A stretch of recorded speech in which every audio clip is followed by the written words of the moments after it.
भिवंडी शहरातील कामतघर परिसरात वाढत्या अतिक्रमणाच्या तक्रारीनंतर महानगरपालिकेने विशेष कारवाई मोहीम राबवली आहे. शुक्रवारी झालेल्या या मोहिमेत महापौर नारायण चौधरी, नगरसेवक, वाहतूक पोलीस आणि महापालिका प्रशासनाचे अधिकारी सहभागी झाले होते. पाहणीदरम्यान रस्त्यांवर मोठ्या प्रमाणात अतिक्रमण झाल्याचे समोर आले. वाहतुकीला अडथळा ठरणाऱ्या दुचाकी आणि 3 चाकी वाहनांवर दंडात्मक कारवाई करण्यात आली, तर रस्त्यावर अतिक्रमण करून व्यवसाय करणाऱ्या हातगाड्यांवरही कारवाईचा बडगा उगारण्यात आला.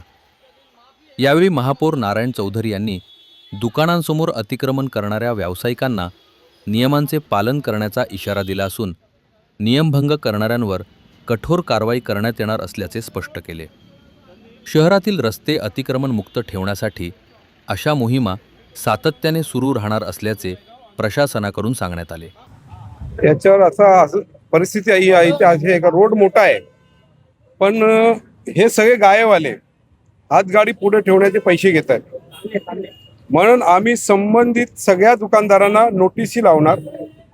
त्यांनी जर ऐकलं नाही तर आम्ही त्या दुकानदाराकडनं 10,000 रुपये आम्ही पेनल्टी घेणार. इथली परिस्थिती खूप गंभीर झालेली आहे, कारण सकाळ आणि संध्याकाळ जवळजवळ 1-2 तास इथे ट्रॉफिकमध्ये लोक बसत आहेत. टोटल भाजीवाले, मार्केटवाले इथनं आतल्या गल्लीत बसणार. या मेन रोडवर एकही दिसणार नाही याच्या पुढे. तसं जर झालंच तर माझे संबंधित अधिकारी माझ्या बरोबर आहेत, त्यांवर रितसर कारवाई केली जाईल. 10,000 रुपये दंड आकारल्यानंतर पुढची कारवाई करा. पुन्हा जर अतिक्रमण साहेब बघा, वारंवार जर तो सांगून जर ऐकलं नाही त्यांनी तर त्याच्या दुकानाला सील केलं जाईल. आणि दुकानाला सील केलं त्याला तरी तो ऐकत नसेल तर आम्ही तोडून टाकू दुकान.